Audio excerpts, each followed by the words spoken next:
ассалому алайкум бинандаҳои гиромӣ, барномаи иттилоотии ахбор аст аз телевизиони Тоҷикистон. Дар студия бо шумо ҳамрази Абдулмаҷид.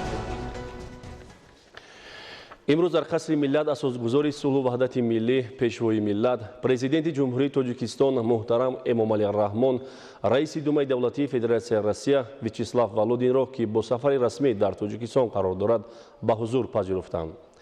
дар мулоқот вазъи кунунӣ ва дурнамои муносибатҳои дуҷонибаву бисёрҷонибаи ҷумҳурии Тоҷикистон ва Федератсияи Россия аз ҷумла дар ҷодаи робитаҳои байнупарлумонӣ мавриди баррасӣ қарор дода шуд. дар ин зимн ҷонибҳо муносибатҳои пурмуҳтавои байнупарлумониро дар доираи шарикии стратегӣ ҳамчун омили мусоидаткунанда ба густариши тамоми маҷмӯи ҳамкориҳои гуногунҷанбаи ду кишвар муҳим арзёбӣ карданд.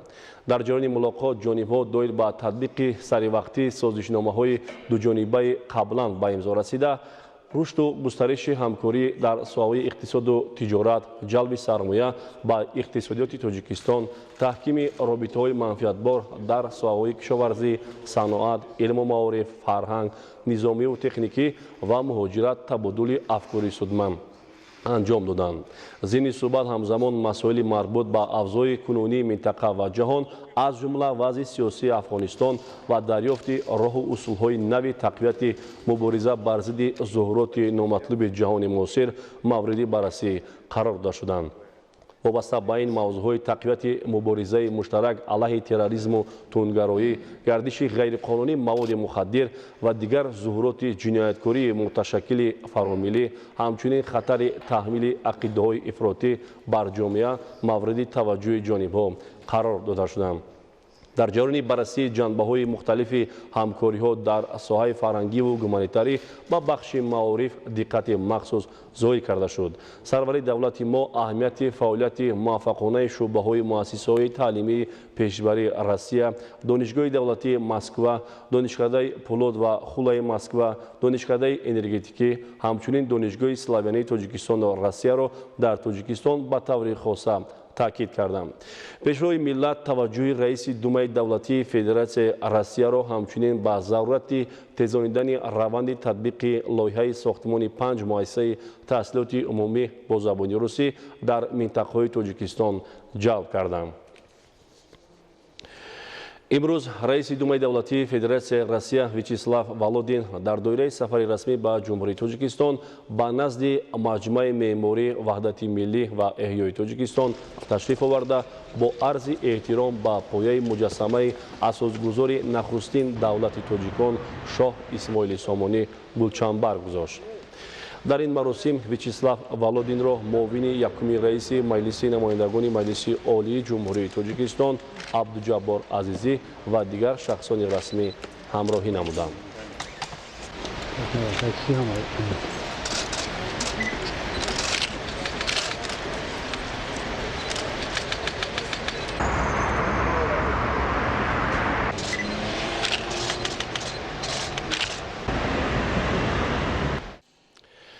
имрӯз раиси Маҷлиси намояндагони Маҷлиси Олии Ҷумҳурии Тоҷикистон Шукурҷон Зуҳуров бо ҳамтои худ раиси думаи давлатии Федератсияи Русия Вячеслав Володин мулоқот намуд. дар мулоқот асосан масоили вобаста ба тақвияти ҳамкориҳои дуҷонибаи ду кишвар дар соҳаи парлумон баррасӣ гардид. ҷонибҳо зимни мулоқот аз сатҳи баланди ҳамкориҳои мутақобила ва шарикии стратегии Тоҷикистону Россия ибрози қаноатмандӣ намуданд. гуфта шуд ки байни Тоҷикистону Россия робитаҳои байнупарлумонӣ таҳким меёбанд ки ин дар рушди ҳамкориҳои бисёрҷанба ва мутақобилан судманди Тоҷикистону Россия мусоидат менамояд. тақвияти ҳамкориҳои дуҷониба ва бисёрҷониба дар доираи созмонҳои байналмилаливу минтақавӣ аз ҷумла Созмони Милали Муттаҳид, Иттиҳоди Давлатҳои Мустақил, Созмони Аҳдномаи Амнияти Дастаҷамъӣ, Созмони ҳамкории Шанхай ва дигар созмонҳо муҳим шуморида шуд. ибрози итминон карда шуд ки шарикии стратегӣ бо дурнамои мусоид минбаъд низ ба манфиати ду давлат мусоидат менамояд. имрӯз ҳамчунин дар доираи сафари расмӣ ба ҷумҳурии Тоҷикистон раиси думаи давлатии Федератсияи Россия Вячеслав Володин ба донишгоҳи Славянии Тоҷикистону Россия ташриф оварда бо омӯзгорон ва донишҷӯёни ин муассисаи олии таълимӣ мулоқот анҷом дод. گفته شد که تحکیم همکاری‌ها در ساحه معارف، آموختن زبان روسی در تاجیکستان، تشکیل واخوری‌های منتظم نمایندگان دایره‌های علمی و جمعیتی، تحکیم همکاری‌های بین مؤسسه‌های تحصیلات عالی و دانشکده‌های تحقیقاتی دو دولت با تقویت همکاری‌های گومانیتاری تاجیکستان و روسیه مساعدت می‌نماید. فدراسیای روسیه از جانبدار تحکیم و رشد منبع‌دهی همکاری‌ها در ساحه معارف از جمله توسط تشکیل مؤسسه‌های تعلیمی و مکتب‌های تحصیلاتی همگانی با زبان تعلیمی روسی است. مورد ذکر است که با مقصد بهتر کردن صفت تعلیم زبان روسی در تاجیکستان امروز مسئله ساختمان 5 مکتب تحصیلاتی همگانی با زبان روسی معین شده است. در دوره سفری رسمی به جمهوری تاجیکستان، رئیس دومای دولتی فدراسیای روسیه ویچیسلاو ولودین و هیئت همراهانش از مجمع کاخ نوروز بازدید به عمل آوردند. مجمع کاخ نوروز در مرکز پایتخت تاجیکستان شهر دوشنبه در خیابان اسماعیل سامانی جایگیر بوده با اصول معماری ملی ساخته شده است. مجمع از 5 آشیانه عبارت بوده. مساحت 40,000 متر مربع تالارهای آن با صنعت والای گچکاری، آینه‌بندی و چوبکاری هنرمندان تاجیک آرا یافته است. همچنین 15 ایوانچه تابستانه خرد و کلان فواره‌های رنگه به بنا شکوه شهامت می‌بخشد.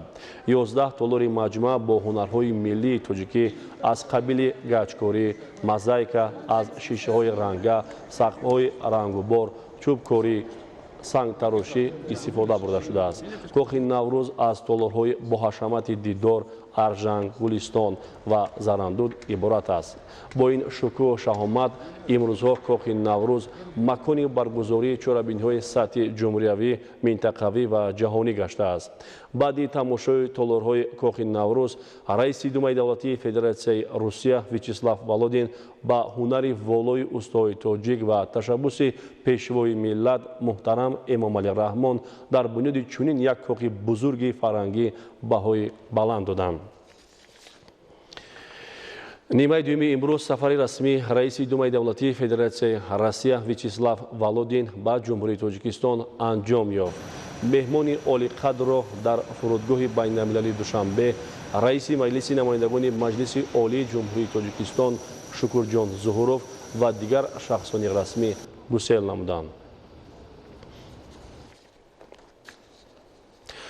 تشبث بزرگ و بشردوستانه و مردم پرورانه اساسگذار صلح و وحدت ملی پیشوای ملت پرزیدنت جمهوری تاجیکستان محترم امامعلی رحمان در سمت پیشنهاد لایحه قانون جمهوری تاجیکستان درباره عفو از جانب قشرهای گوناگون جامعه هم‌آوازی کلی پیدا نموده آن را باز یک اقدام شایسته در سمت حقوق بنیاد بودن دولت تاجیکستان صاحب استقلال ارزیابی نمودند. اقدام مردم پرورانه پیشوای معظم ملت محترم امامعلی رحمان نسبت به زیاده از 20,000 نفر گمانبر شدگان، عیبدار شوندگان، سود شونده ها و محکوم شدگان تطبیق کرده می شود. گزارش خبرنگاران ما. در لایحه قانون جمهوری تاجیکستان درباره عفو از جوابگری جنایتی و جزا آزاد نمودن شخصانی که پرونده های جنایتی نسبت به آنها در بررسی مقامات تحقیق، تفتیشات پیشکی یا سودها قرار دارند یا در اساس حکم سودها در مؤسسه های اصلاحی ادای جزا کرده ایستادند پیش بینی گردیده است. اساسگذار صلح و وحدت ملی پیشوای ملت پرزیدنت جمهوری تاجیکستان محترم امامعلی رحمان خیلی اقدام انسان دوستانه رو پیش گرفتند که لایحه قانون جمهوری تاجیکستان درباره عفو رو با مجلس نمایندگان مجلس عالی جمهوری تاجیکستان پیشنهاد نمودند. ما اطمینان کامل داریم که اونهایی که من با تاثیر قانون مذکور از جوابگری جنایتی آزاد کرده میشن و در روی اصلاح شوی در آمده برای آبادی این مملکت سعی کوشش می‌ورزند و با این قدر دستگیری و غمخوری روبرت عالی مملکت رسیده سهمی با سزا میگذارند. خاطررسان میشویم که قانون مذکور بعد از قبول و مورد عمل قرار گرفتن نسبت به زیاده از 20,000 نفر گمانبر شوندگان، عیبدار شوندگان، سود شونده ها و محکوم شدگان تطبیق میگردد. اساسگذار صلح و وحدت پیشوای ملت با استفاده از حقوق انسانی خود لایحه قانون جمهوری تاجیکستان درباره عفو را به مجلس نمایندگان پیشنهاد نمودند. сардори давлат аз хислатҳои башардӯстонаи худ инсондӯстонаи худ ҳамчун шахси адолатпеша бори дигар исбот намуданд ки дар воқеъ сардори давлат асосгузори ҳамин сулҳу суботу оромии кишвар астанд. Оила таҳти ҳимояи давлат қарор дорад ва сардори давлат бори дигар хостанд ки он оилаҳое ки аз зан, аз модар, аз падар, аз фарзанд дур ҳастанд ва онҳо дар ҷойҳои маҳрум сохтан азодӣ ҳастанд ё ки нисбати онҳо парвандаи ҷиноятӣ оғоз карда шудааст, онҳо ба сифати гумонбар дар марҳилаи тафтишот қарор доранд ё судшаванда ҳастанд таҳти ҳабси пешагӣ қарор доранд ё ки дар дигар намуд ҷазоҳоро адо карда истоданд, онҳо ба назди хешу табор баргарданд, аз шахси бахшанда буданд, аз шахси адолатпеша буданд, аз шахси гӯем дар фикру зикри оилаву фикри зикри ҳар як шаҳрванди ҷумҳурии Тоҷикистон буданд дарак медиҳад. дар татбиқи қонуни аф баъди қабули он дар баробари дигар соҳаҳо судҳои мамлакат низ бояд масъулиятшинос бошанд ва риояи татбиқи онро таъмин намоянд. ҳар як шахсе ки нисбаташ қонуни аф татбиқ мегардад, яъне гумон баршудагон, айбдоршавандагон, судшавандагон ва маҳкумшудагонро бояд барои дар оянда ислоҳ шудан ва дар фазои оромию осудагӣ зиндагӣ кардан саъю талош намоянд. Судҳои мамлакат пешниҳоди қонуни ҷумҳурии Тоҷикистон дар бораи аф аз ҷониби асосгузори сулҳу ваҳдати миллӣ пешвои миллат президенти ҷумҳурии Тоҷикистон муҳтарам Эмомалӣ Раҳмон ба маҷлиси намояндагони Маҷлиси олии ҷумҳурии Тоҷикистонро аз амалҳои инсондӯстона, хислатҳои шоиста, бахшидани гуноҳҳо ва афви шаҳрвандон, доштани сиёсати иҷтимоии президенти ҷумҳурии Тоҷикистон арзёбӣ менамоянд ва кӯшиш менамоянд дар татбиқи ин қонун баъди мавриди иҷро қарор гирифтанаш саҳми муносиб гузоранд. Манучери Сулаймон, Ситами Муиддин, Мақсади Мақсад, Ахбор. идомаи барномаи иттилоъоти ахбор. ҷашни мергон дар фарҳангу тамаддуни халқи тоҷик ҷойгоҳи хоса дорад. гузаштагони тоҷикон анъанаву суннатҳои онро дар хотираи таърихиш чун дурии гаронбаҳои маънавӣ ҳифз карда то ба наслҳои имрӯза расонидаанд. дар ноҳияи Сангбор ин ҷашни аҷдодӣ бо риояи суннату анъанаҳои некаш таҷлил карда шуд. гузориш аз ноҳияи Сангбор. ба ҷашни меҳргон истиқлолият умри дубора бахшид. таҷлили иди меҳргон тибқи қарори ҳукумати ҷумҳурии Тоҷикистон аз 5 августи соли 2009 таҳти рақами 538 дар тамоми гӯшаву канори мамлакат бо шукӯҳу шаҳомат ба роҳ монда шудааст.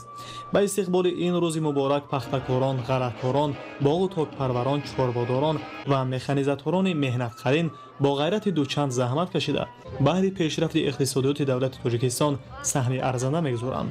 рушду пешрафти ин соҳаи афзалияноки хоҷагии халқ барои инкишофи ояндаи иқтисодиёти кишвар хеле муҳим аст ва чун таҳкурсии мустаҳкам хизмат мекунад. маҳз бо мақсади дар сатҳи баланд таҷлил намудани иди меҳргон мардуми шарифи ноҳияи Сангбор чун дигар шаҳру ноҳияҳои ватанамон ин ҷашни фархундаро бо як шукӯҳу шоҳмади хоса таҷлил намуданд. дар чорабинии намояндагони мақомоти иҷроияи ҳокимияти давлатии ноҳияи Сангбор иштирок доштанд ки зимни боздид аз намоиши дастовардҳои кишоварзон ва ба маҳсули дастони ҳунармандони ҷамоати деҳот баҳои сазовор доданд. сокини ноҳияи Сангбор иди меҳргонро бо шукӯҳу шоҳмади хоса дар ҳавои дӯстона истиқбол карданд. дар доираи ин ҷашни бошукӯҳ роҳбарияти ноҳияи Сангбор бошандагони ноҳияро самимона шодбош гуфта бо сипосномаю тӯҳфаҳои хотиравӣ меҳнаткашонро қадр намуданд. меҳргон рамзи тирамоҳи зарнисор айёми ҷамъоварии ҳосилӣ бо арақи ҷабин коштаи марди деҳқон мебошад. сол то сол аз меҳргон то меҳргон ҳаҷми истеҳсоли маҳсулоти кишоварзӣ зиёд шуда истодааст. ҷамъоварии ҳосили фаровони ғала, картошка, меваву сабзавот, пахта, асал ва дигар навъҳои маҳсулоти кишоварзӣ як гоми муҳиме дар таъмини амнияти озуқовори Тоҷикистон маҳсуб мешавад. ҷашни меҳргон таҷассумгари суннатҳои неки инсонӣ буда файзу баракати хони пурнеъмати кишоварзонро бо шукӯҳу шаҳомади хоса инъикос менамояд.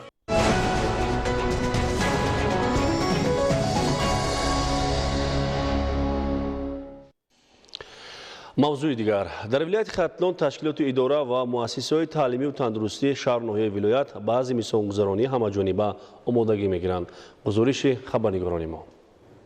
با دستور حکومت جمهوری تاجیکستان تشکیلات و اداره و مؤسسه‌های گوناگون تعلیمی و تندرستی شهر و ناحیه‌های ولایت ختلان به موسم نوبتی زمستان گذرانی همه‌جانبه آمادگی می‌گیرند. در ناحیه عبدالرحمن جامی قبل از همه به سمت مکتب و معارف و انشاءات بخش طب توجه کرده همه تعلیمگاه‌های ناحیه را با انگشت صفتناک تامین نمودند. در همین زمینه شیشه‌بندی مؤسسه‌های تعلیمی نیز خوب جریان دارد.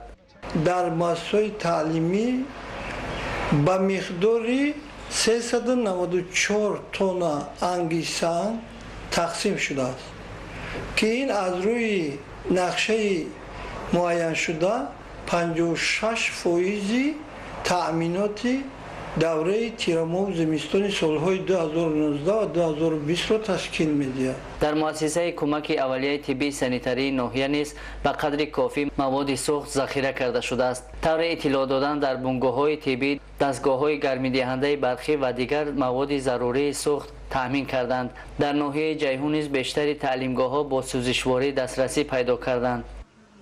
موافق نقشه در این سال برای فصل سرما 350 تن می باشد. عین حال باشد 200 تن اجرایی شده است. طوری در بیمارخانه مرکزی ناحیه جیهون اطلاع دادن امسال امکان یافتند که با دستگیری مقامات اجرایی ساختار گوسپیتالی و بیمارخانه‌های رقمی را به دوره زمستان نوبتی همه‌جانبه آماده نمایند. ما در ساحه تندرستی ناحیه تجهیزات‌های گرمدهی و خط برق آزاد داریم، همش تیار کرده شدیم. هر سال انگشت ما 30 تن در ساحه تندرستی ذخیره میکنیم. ما علاقه این نقشه را بود کردیم، 30 تن را با شرکت‌ها شرطنامه کرده گرفته تیار هستیم. با استقبال صحنه‌های بزرگ و تاریخی علاقه یکچند شعبه بیمارخانه از تعمیر اساسی برآورده شدند. ماموریت بیمارخانه مرکزی ناحیه جیهون بخشیده به جشن سالگی استقلال جمهوری تاجیکستان تصمیم گرفته است که از حساب ماموریت شعبه زنانه بیمارخانه مرکزی ناحیه، ماموریت بیمارخانه مرکزی ناحیه و همچنین دیگر شعبه ها تصمیم گرفته است که تعمیر را به انجام رسانند.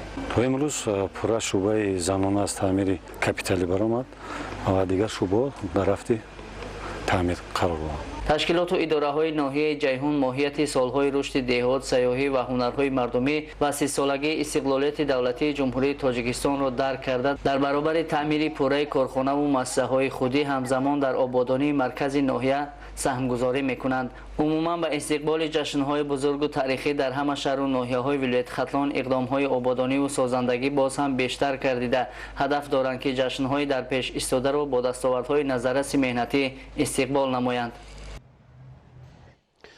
بینندگان گرامی، این بود برنامه اطلاعاتی اخبار. خانواد و سربلند بمانید.